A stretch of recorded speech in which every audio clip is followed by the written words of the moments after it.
Great. Well, let's jump in. I'm Scott Cuthbert.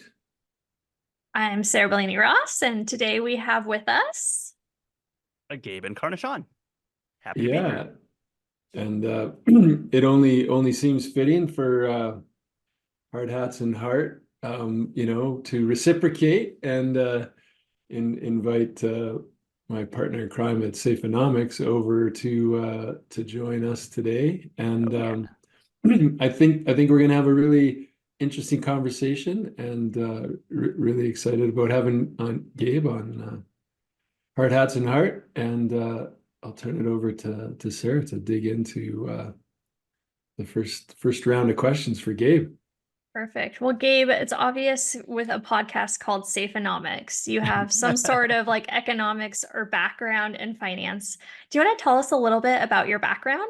Sure. Actually, it's kind of funny. My background is in finance. I did minor in economics, which I actually, oddly enough, really liked it. It's not called the dismal science for nothing. So I don't know what that says about me that I enjoy that, but that is my background. So I started off my career as a financial analyst, working in the investment industry, and did that for a few years, and then moved on to corporate financial analysis in the health insurance industry. And then after that, I kind of fell into the safety world, doing the bookkeeping and the finances for a small PPE distribution company where I've been here for the last 13 years now, and actually have purchased the company. So I'm now the owner of it. My role grew from just the finances side to operations to now managing the whole thing. So that's kind of been my career in a nutshell. But yeah, I didn't really start in safety and in the same way that a lot of other people have. I came at it from the business side of things for sure. So, with your background being a financial analyst, how did that shape your approach to business and how you treated people? Oh gosh, it was definitely I was the numbers guy for a long time. Some people still see me as that. But what happened was that I really would just live in spreadsheets. I mean, numbers are just, it was one of those things where it's like, okay, well, I got pretty good at Excel and was working in that all the time. And to the point where I did get good at it, but one of the things that I got too good at was not seeing the human element behind some of those numbers. In one of the jobs that I was in, my team was the one that was in charge of putting together the budget each year. And we had, of course, as certain areas were growing in expenses, we would tell the business leaders in those areas, hey, you've got to cut back expenses by X amount. And a lot of times that was with headcount. And it really was not anything that we really thought much about. It was just, hey, these people have to go. Just you're done. And I was never the one that was actually in charge of doing the layoffs or the terminations. I was the one that was recommending them. And so there was this level of separation that I had with both the people that were in there and the effects that it would have. I didn't really realize how far I had gone in that direction until my dad, who was working as an architect at the time, got laid off from his job. And that was during the time when real estate was really taking a hit, and he was out of work, and he was out of work for 14 months. I had never seen my dad out of work before, and watching how it affected him and how it affected my family really shook me up quite a bit. To the point where I mean, now looking at how I run my company, um, definitely there's this understanding that I have that behind every one of those numbers, there are people behind them. And even more than that, it's not just the employees that I have here, the ones that are directly related to the team, it's their families too. And they're all affected by what happens with the organization. So that really shook me up and gave me a new, I guess, a new facet to how I look at the financials or any sort of financial metric, is that there is a human aspect to all of those things. Doesn't matter if it's an asset or a liability or an income or expense, there are people that are driving all of those and they're affected by them too. Now, if you could go back to your days where you were crunching the numbers and recommending layoffs, how would you bring more empathy and that human-centered approach to some of those tough decisions? Gosh, ooh, that's an interesting one. I've never actually really thought about that, but I think if I was to go back to it, um, I'd probably use a very similar approach to what I'm doing now, which is I look at if there are cost savings that need to happen, um, I'll look at everything else except for the people. I'll start there first. And it's almost like reduction in force is the absolute last resort that I would go to, just because I know that if there are other areas that we can trim back, then I really want to understand how people are, or really understand how they're going to be affected, what it will do to the team if there is a reduction in force, and then use that as like really the last lever that I would pull, because uh, there's so many ramifications to having people leaving the team. Definitely. Do you have any ideas of other ways you can kind of mitigate some of those negative impacts when you do have to have that reduction in force? I think I think communication is so critical. I see that with my team now, is that really having an understanding of where the company is, what we're doing, how we're performing, stuff like that, and having that open communication with my team has been so important. It has helped when there. I mean, I think even looking back at the couple years during COVID, when we had some really difficult decisions to make. Thankfully, I didn't lose anybody during that time, that I had to terminate. I mean, there were some that they decided to leave, but there were no terminations on my part. Um, but what happened is that there were certain tasks that needed to be done, certain understandings that we had to come to realization to, where it's like, hey, you're getting PPE, that's all here, and we're allocating it. We can't just give it away to whoever's asking for it, or try to drive new business that way. And once the team understood that we were, in a bind financially in certain areas, they understood not to push or poke or prod or, raise a stink about why we weren't able to do certain things. I think that communication was so critical, and it kept us from having some of those more difficult conversations down the line, because everybody understood where we were as a company. So I guess to answer your question, to mitigate some of those discussions or those effects that happen, if you do have to have a reduction in force, I think having clear communication with the team is going to be important. If they know that, hey, things are running a little bit tight, we know that production is going to have to go up, or sales are going to have to go up, and we're going to have to put some extra effort in there. And if not, if we continue on a certain trajectory, then we're going to have some other cost cutting measures, which I don't think anybody's going to want.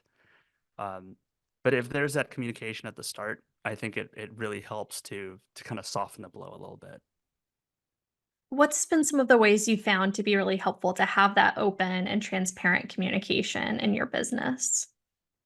Well, I think even with a company our size, and we're small, we're under 20 people, so it's still easy to have those communications with each member of my staff. But it's kind of funny, even with the team this small, it is really easy to kind of be in a silo, to kind of just keep doing my work and focusing on that, and not be in touch with others that are in my organization.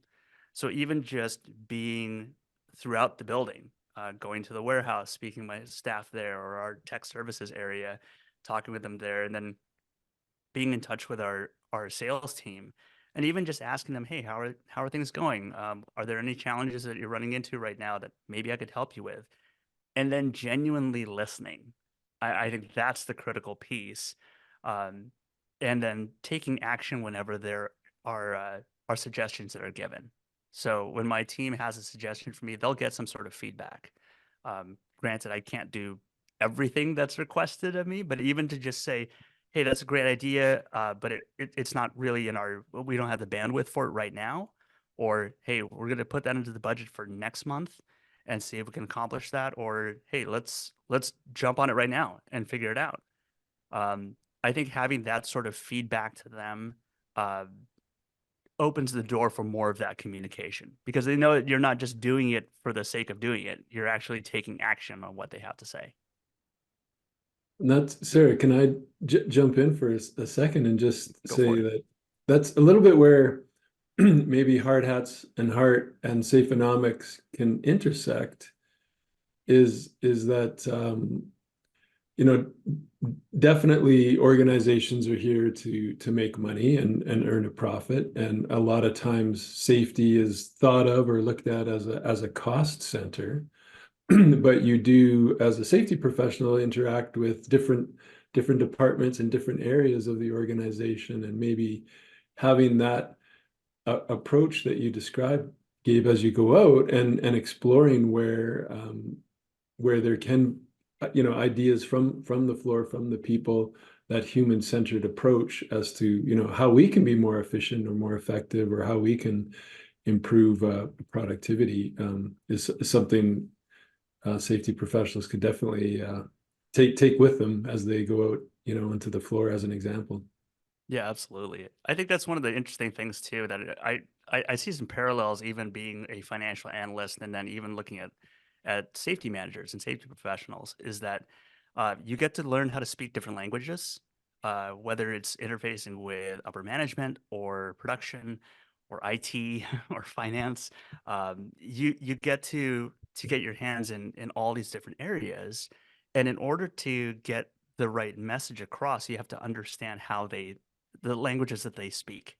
So it's the same thing with safety. If you have directives that are coming from upper management, but you want production to be able to do certain things, you have to be the translator for them as well, and back and forth. And so it puts safety professionals in a very unique position. And I don't think I really thought about that much until the last even several years, where I was like, wow, this is like being a financial analyst. You need to have more of the story in order to actually understand what's going on. And what are some ways that you get more of that story from those employees? Gosh, I think even just, and, it goes back to that communication piece and just asking a lot of questions. I think I'm a kind of a naturally curious person. And so if there's something that someone is doing that I've never seen before, or I don't have the experience in it, it's just like, oh wow, okay, so this is, tell me about the job that you're doing, or how did you get into this? Um, People really enjoy talking about what they're doing, especially if they've been doing it for a while, they're experts at it. It's great. I love asking those questions and finding out. How are you the expert in what you're doing? Tell me about this. And so you start to learn more about their work, what they're doing, how they see their position in the organization, and how they're approaching it. So I think that's what I did as an analyst, and I think that's actually how that works for a lot of safety professionals too. Anything you want to ask, Scott? I want to make sure I don't steal all of the time. Yeah, no, I think that was it's a great perspective, and I think there is a lot of overlap, like you say. And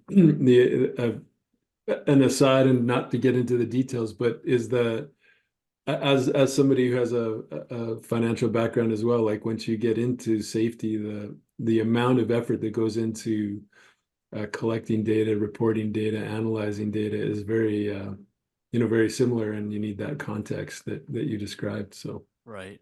Exactly. yeah. With safety, we do a lot of numbers and reports. What are some of the ways that we can bring more empathy into some of those decisions that are based off of data? I think it goes. I'll tap back into my analyst days. Is that the way that I looked at numbers? It's really just like the numbers are like letters in the alphabet, right? So you put them together, and now you've got words. That's basically your financial statements or financial reporting. It's just the words that are put together. Now you have to understand what the words are telling you. What's the story behind them? So when I would do some of my analysis, I'll look at certain numbers on a P&L or on a balance sheet. Then you start comparing them against prior periods. Do you see any trends? Are they moving up? Are they moving down? What are the factors that are driving them? So is there a correlation between different numbers that are in there? So you start to see the story kind of take shape in different areas. So for safety professionals, if you're gathering a lot of data, I think that's where I would start, is asking, well, why are these doing what they're doing. If you just look at a number in one snapshot, let's say 1 month, it's not really going to give you much of a story. Now, you put 3 months of data behind it, 6 months, a couple of years of information, looking at the same data point, and then watching how it moves over time. Now you might have something kind of interesting to look at. And then if you look at how data points affect one another, now you have different parts that it'll tell you more of the story. Now, what's really fascinating, going back to your question about the empathy part of it too, is that behind every one of those numbers, there's usually people responsible for them. So if there is a number that's doing a certain trend, now you start to look at the people that are in it. Are they, do you have certain, is there turnover in that area? Is it affecting some of that number? Do you have, experienced people that are leading a team? That could affect a certain data point and a certain trend. So when you start to see that, it gives you an additional layer to the story behind just the number that you're seeing, where maybe it's like, okay, well, if you have a trend that's going really well, and it's because you have a team with experienced people, okay, maybe now you can take those people, ask them, hey, what are you doing? How are you doing so well on this area? And of course, people love it when they find out that they're doing well on something. And then could you take that understanding and then leverage that into training for other areas? So now you get improvement in the organization because you could tap into the people that were actually doing what needed to be done and were doing it well. So that's how I would kind of approach that, is that you look at the number not just as a standalone or you checked off a box. Good job. Your data point. Now you can actually use it to see a greater story and then the people that are driving that. I love that. That's a great way of kind of taking the successful areas of your company, elevating them up, and then being able to translate that into some of the other areas of your company that maybe need a little bit more support and help. Now let's talk about PPE, since that's what your company does. Tell me how PPE has changed since you've taken over, and what are some of the trends you've seen? So that's really funny to look at it too, because I remember the first meeting that I had with someone that manufactured PPE, and it was high vis clothing, and I had just been in the company for a few months, and they said, "Well, we've got some new products to show you and some new tech that's available." And I said, oh, "Okay, cool. What is this?" And they laid out a high vis vest, and they said, "Well, this is our new innovation on this is that we added an extra pocket on this vest." I thought, wow, that is your idea of innovation. But what was funny though, and I say it kind of jokingly, one of the things is that they were actually listening to what people were requesting in the field. And this is at a time when smartphones were starting to get larger, people were carrying tablets, things like that. So to have an extra pocket that would actually hold a larger piece of equipment was shockingly kind of an innovation. Like they were listening to a customer need and they were innovating in that sense. And then, probably about 10 years later, they said, we have this new vest. It has no pockets. And I thought, I can't keep up with you guys. This is crazy. But you have these two opposite ends of the spectrum, I feel like, with PPE. You have some that they're innovating at a very, very slow pace for multiple reasons. Maybe it's like the product is about as good as it's going to get. An N95 mask is going to be an N95 mask, period. It's just almost commoditized to that point. And then you have the opposite end of the spectrum where you're taking some very advanced technological advancements, anything from, exoskeletons to AI to machine learning, all those things. And it's just blowing people's minds at that side. And it feels like there's this large area in the middle that doesn't really know what to do or how to implement some of the newer tech that's coming into play. I feel like I've told our team that don't forget that the first P in PPE stands for personal. It's personal protective equipment. So it has to deal with people. You can't just, let's say, take a piece of equipment, get a couple sizes of it and say, okay, well, this is going to fit everybody and you're just going to use it. No, there are certain things that are going to be very, very personal to each human being that's using the equipment. I mean, for me, for example, like I have a really hard time finding safety glasses that fit my face properly. I have to try multiple kinds to make it work. And if I find one that works, I'm buying a dozen of those things because I don't ever want to run out of them. But we have to remember that with our customers as well, that just because there's something that is new and shiny and it looks fantastic, maybe it's not really what's going to work for them. Maybe they just need something that is slightly better than what they've been using instead of something that is like, light years ahead of where they are. Um, but we see that as our responsibility too, as a distributor of PPE, is that we want to bring some of those new developments to our end users so that they're aware of what's coming up, and then we can help them adapt to it as needed. I love that you bring up pockets, and then I can just kind of relate to exoskeletons. One of my favorite exoskeletons, it came with a pocket Oh my in the gosh. thigh because most exos cover wherever you'd put a cell phone. Well, when they updated it to the newest version, they took away the pocket. And I can't tell you how frustrating it is to wear it without a pocket because I have a giant phone, I have really small hands, and when I'm doing work, there's nowhere to put it. So pockets are super important. That's so But really, funny. it's listening to the voice of the customer. As a distributor, what are some of the ways that you get that voice of the customer since it is so personal when it comes to PPE? Yeah, it's funny. We're a very much hands-on, boots on the ground type of distributor. We've got a sales team that is very experienced. They've been doing this for quite some time, and some others that are coming up in the ranks. We spend a lot of time on training for our team. I think last year we did a combined about 400 hours of training for our team Wow. on PPE and developments on new regulations and things like that, that we can then go to our customers and have those conversations. So we just even getting to know their line of work just as well as they do, as our end users do, is really helpful. Because then what we've found is that, some of our salespeople have been working with the same accounts for, let's say, 10 years. Well, in that 10 years, they've had a couple different safety managers that have come in, and so whenever a new person comes in, the first thing they do is talk to us because we probably have a better history and understanding of their safety needs than they do at that point. So even getting to build those relationships with our end users and multiple levels within those companies, by the way, not just the safety managers, but understanding the procurement side and even some of their finance folks and accounting folks has been really helpful because then we get to be those translators for them. And it's amazing once they understand that you actually have their best interest in mind, and we're not just here to sell you the most expensive piece of equipment, um, they start to really trust you and tell you more about not just what's going on in their company, but maybe what's even going on in their industry, which gives us some phenomenal insights into how we can continue to adapt to their needs. Coming from a lot of PPE and working with companies, I know it's often kind of a one size fits all approach because it makes procurement easier, it makes Yep. life easier. But what happens when you bring that one size fits all approach to PPE? What are some of those limitations? Oh, I think the biggest one that I've seen is that the PPE does not get used. Period.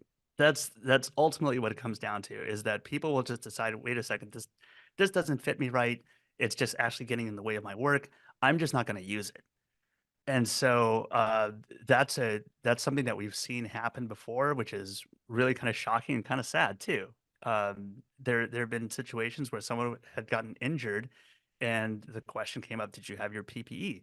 Yes, I did. Okay, well, you had it literally stuck into your vest because the gloves didn't fit, and you decided to take them off. That's a problem. And I think that's what occurs when you have when you try to oversimplify some of these things, and maybe it's like you have a broad range of people, different shapes and sizes that are all in your organization, and if you are not cognizant of that and not sensitive to what people actually need, well, okay, it's nice that you have the PPE. It's never going to come out of the box. People aren't going to use it. And ultimately, that's what we want people to know and understand is, first of all, this is here for your protection. It's not here to get in your way or to make your job harder. It's here to help you.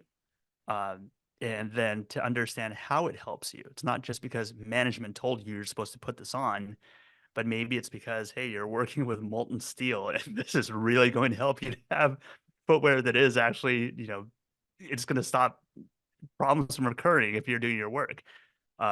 So I think the education part is important to it. Tapping into kind of that human element of it is important as well, because if it fits well, I mean, people are going to wear it. I'm always shocked, especially going back to the glasses. Um, I found a catalog of some safety glasses from, I think it was in the 60s or 70s. And the only options that you really had back then were just kind of like the over the glass. It looked like the grandma style, over your prescription glasses types of safety eyewear. And now it looks a lot more sporty. I think the technology is advanced that they can actually have the impact resistance with having a pretty extreme curvature to the lens, even on something like polycarbonate. So you have glasses that look more like a pair of sport glasses, and people like to go and wear them. And it's like, okay, if it looks good, you look pretty cool, and you're doing your work, you're going to go ahead and wear them, and that's perfect. So it's interesting to see how um, the responses and the development from PPE manufacturers have changed, even with understanding what people's preferences are, even in the styles of PPE that they wear and the way it fits. Yeah, let's talk about fit. Being a woman, I know I've gone to a lot of companies and the PPE is designed for men. There's getting to be more and more women-specific PPE, but what are some of those challenges you've seen with having a more diverse workforce and trying to accommodate all the PPE needs? Yeah, there's been definitely a lot of development in that part of the PPE world. Understanding that, oh, it's not everybody is a size double XL, and that's gonna if you're not a double XL, you get the extra small, and you'll be fine. Um, so there has been quite a bit of advancement in there. I think there are more manufacturers that are understanding that that's needed. It's not just a niche market. It's actually important. It becomes a safety issue. I mean, if you have someone with a smaller frame and you have them in a large vest, that even if it's a size medium could be still quite large and flowy on someone that's a smaller frame. Um, Now you could get snagged on things. You could get entangled on equipment. That's a major safety issue. Uh, so even having that understanding that this is not just a style or a preference thing, there is a safety aspect to it, I think is good.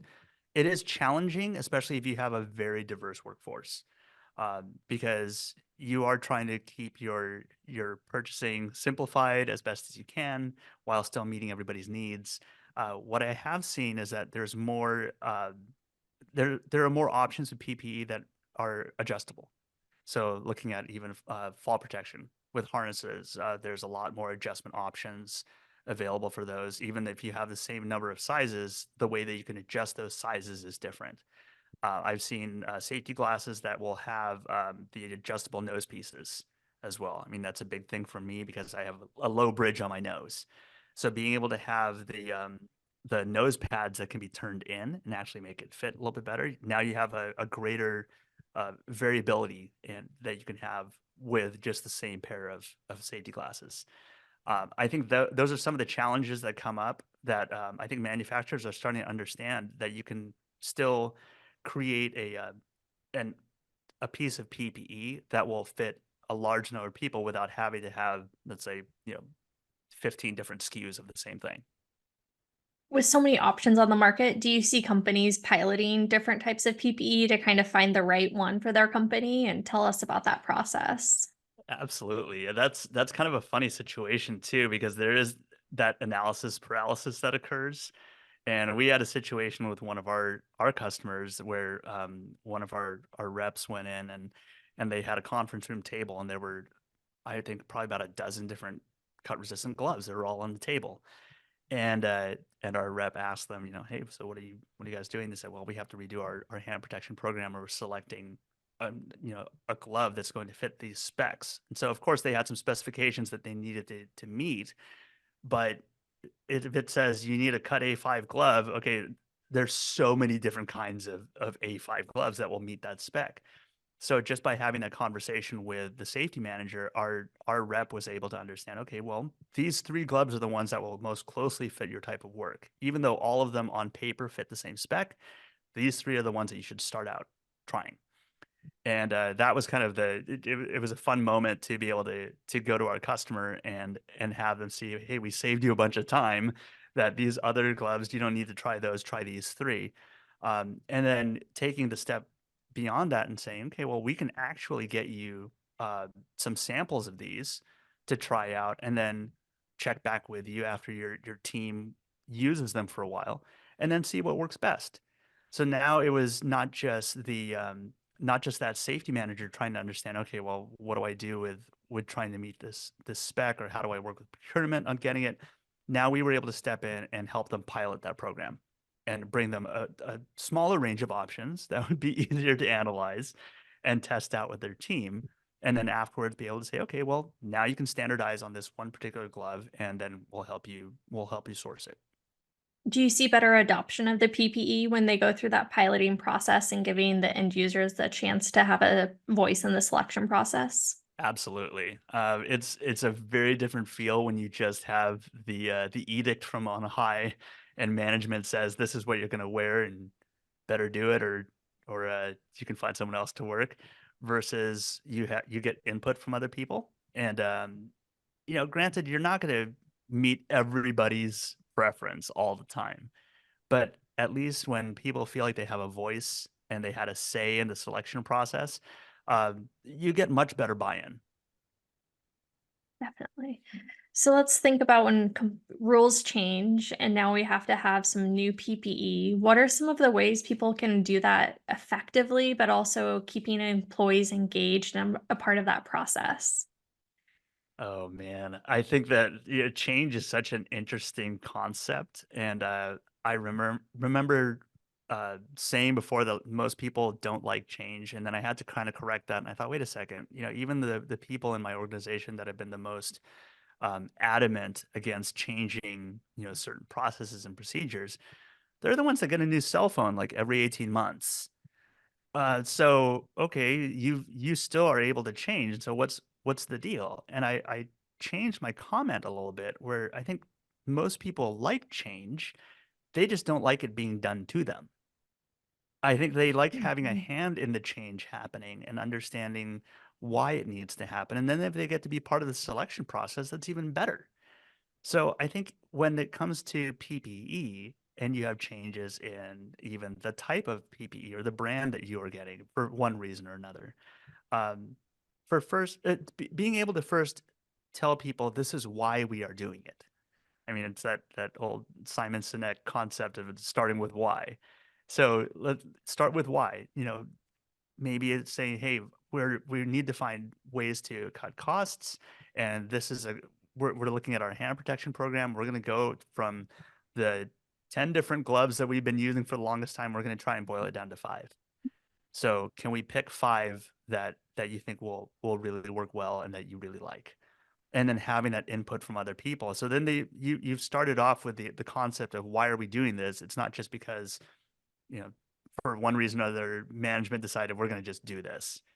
Okay, we're getting input first, or we're giving the reasoning first, and then getting input from the team and having their say on what needs to be done. I think with certain decisions that are needing to be made, you can get that response from people. You can open the door for discussion and get their input as well, and that's when you get better buy-in. And what I've found is that even when the change happens, you're always going to get people that aren't happy with it one way or another. Like you're not ever going to make everybody happy, but at the very least, maybe they'll understand why it had to happen.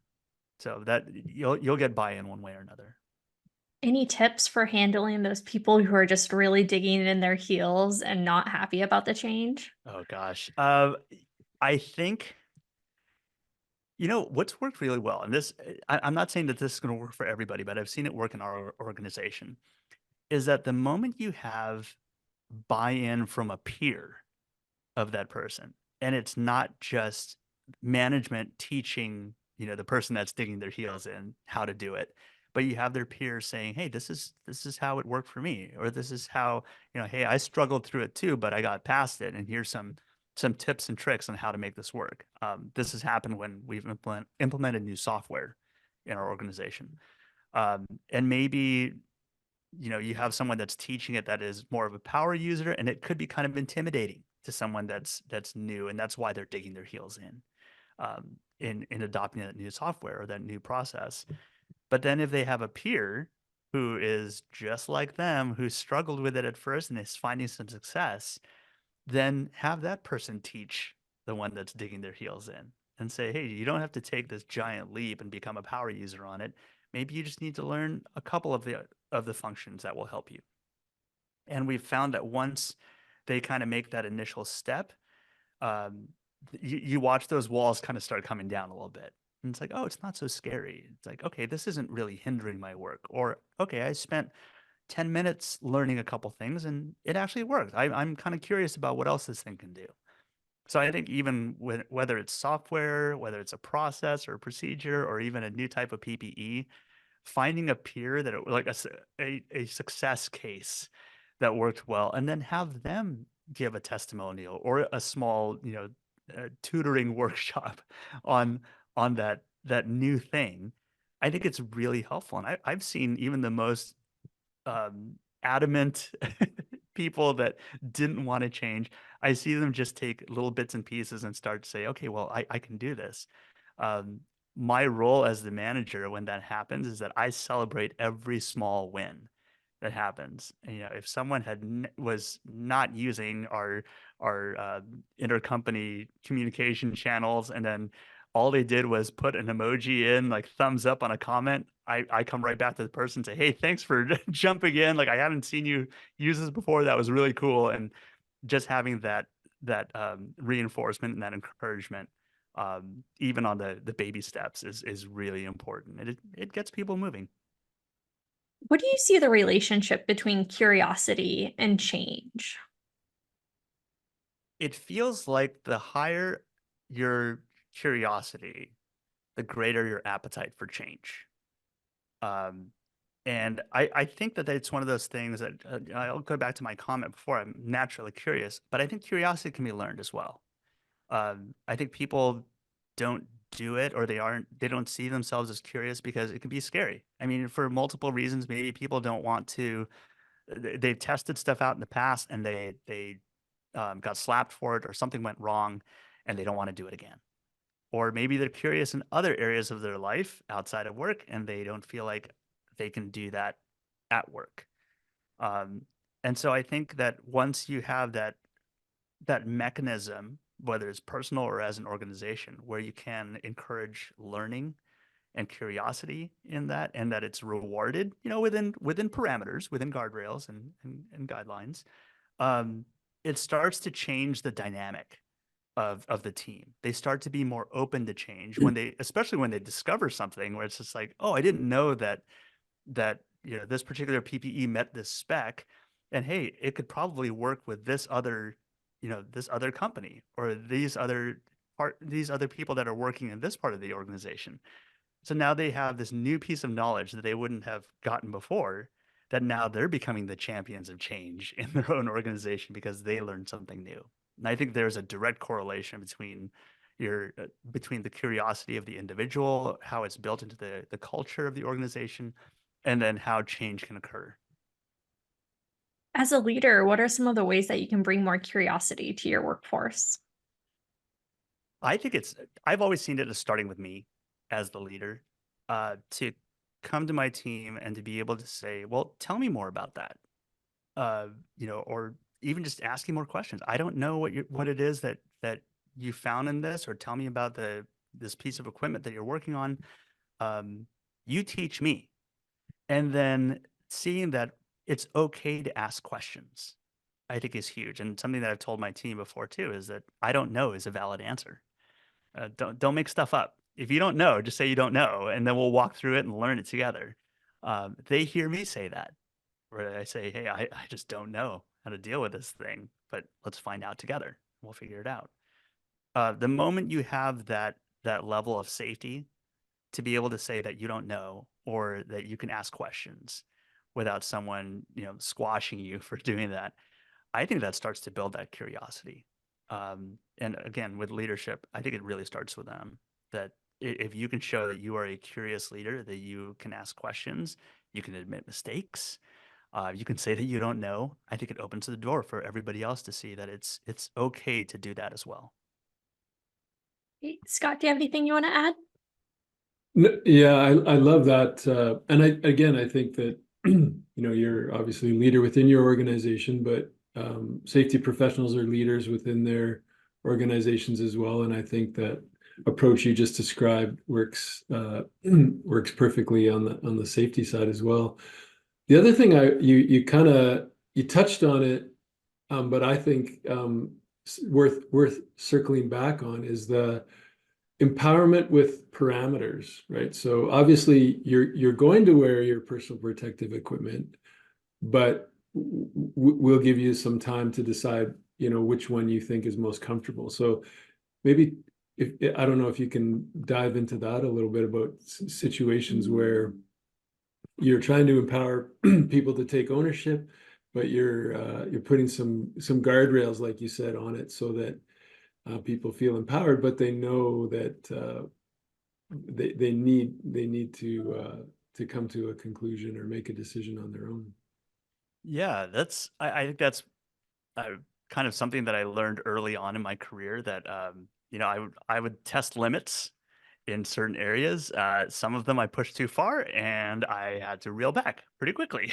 And so, understanding what the guardrails are is very important. Of course, especially with safety. I mean, there's certain regulations that have to be met, certain standards that have to be met. Those are hard guardrails. Like you don't want someone getting creative with how they're going to put on a harness. Period. Like, that's not going to be a good situation. But there are areas where you could still work a lot within those guardrails, within those parameters. So it feels like even looking at how safety professionals work, yes, there are standards, there are regulations, there are rules in place that you have to meet. And if you don't, I mean, there's serious consequences that can happen with that. But those lines are pretty wide. And so even let's say something as basic as how do you get PPE to people? That's something that it's not like OSHA has a regulation for that. You just say that you have to have it. So if you ask your team, okay, well, we have to get these gloves to multiple job sites. Do you have suggestions on how we do that? Do you have a centralized location? Do you have people that are in charge of a tool crib at each location? Does everybody have product in their trucks and do it that way? And so there's a lot of room for interpretation as to how some of these processes can go, and you're still achieving the final goal of getting PPE into the hands of the workers, but opening that up to be able to say, well, what makes it easier for you? Someone who maybe visits the corporate office every day before they go out on the job site versus someone who's a lone worker at a remote location will have very different perspectives as to how they will get their PPE. And so even understanding how people do the work and how they can offer their suggestions as to how to better do the work, I think that's a great way to build that level of curiosity. And I've found whenever I've opened that door and asked those questions, I'm pleasantly surprised with the input that I get back, and the things that I probably had not even thought of will come back, and it's like, wow, that is actually a really good suggestion. That's awesome. Let's do it. It's a great example of kind of putting the human or the person at the center of those decisions. Looking back at our discussion, are there any key takeaways that you think that's really critical for our listeners to know about integrating that human-centered approach into their business practices? I think this goes back to even our discussion on safeonomics. We're understanding that people are your greatest asset, and I put that in the same vein as a lot of safety slogans like "safety first" and "race to zero" or "zero injuries" and things like that. It's like, okay, it's nice to put on a banner or on the bottom of your email signature, but do you actually believe that? What are you actually doing that puts people first?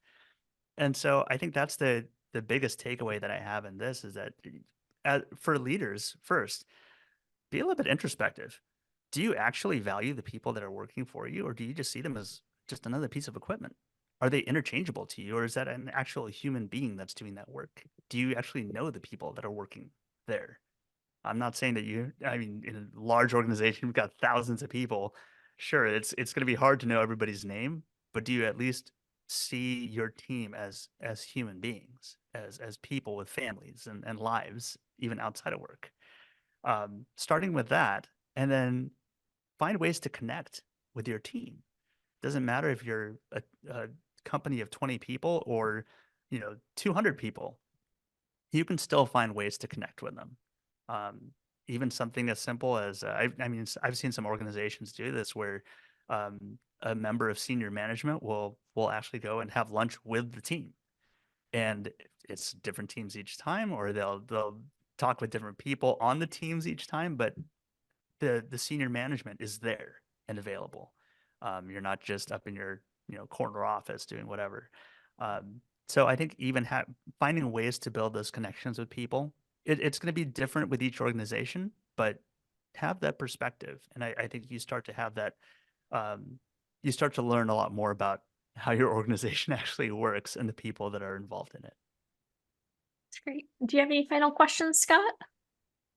Yeah, I think again, maybe just drawing attention to a point that you made about just approaching everybody as a unique individual as well, right? And I think that safety professionals are pretty empathetic, caring people, but recognizing that everybody that you're going to interact with is a little bit different, and trying to understand their perspective and how they want to be involved is an important fact that I think that you made, and a really key takeaway as well. So.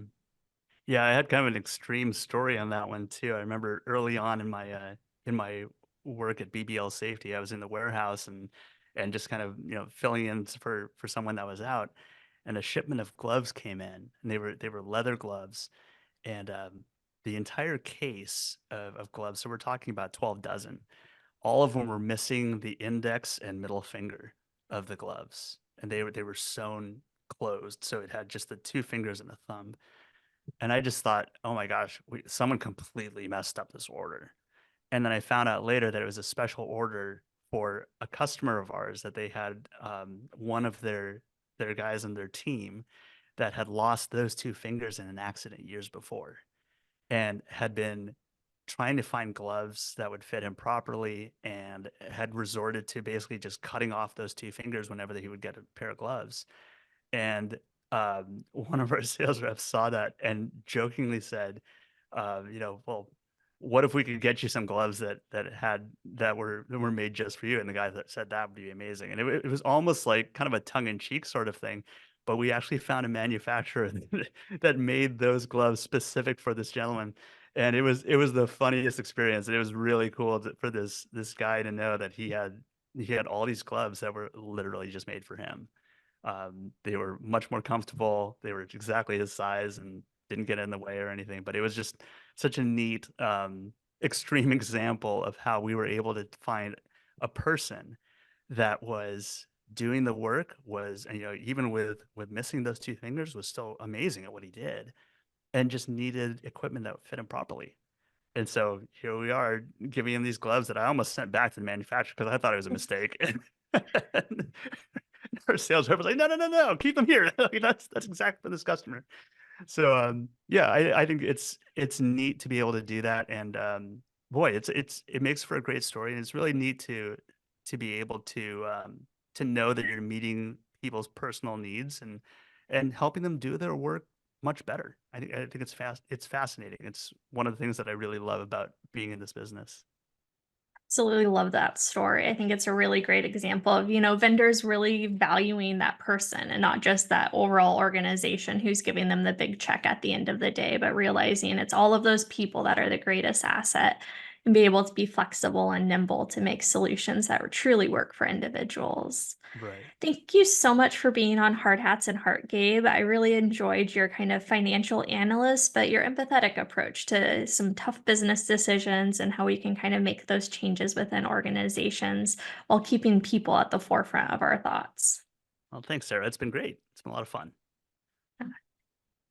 Yeah, thank you so much. We'll put a link to Gabe's profile on LinkedIn in the description and encourage people to connect. And I know he's a engaged member of the community and will definitely reply and reach out and offer his support and suggestions whenever asked. So Absolutely. yeah. All right. Well, thank you so much once again for being on our episode, and I hope you guys all have a great rest of your day. All right. You too. Bye. Thanks so much.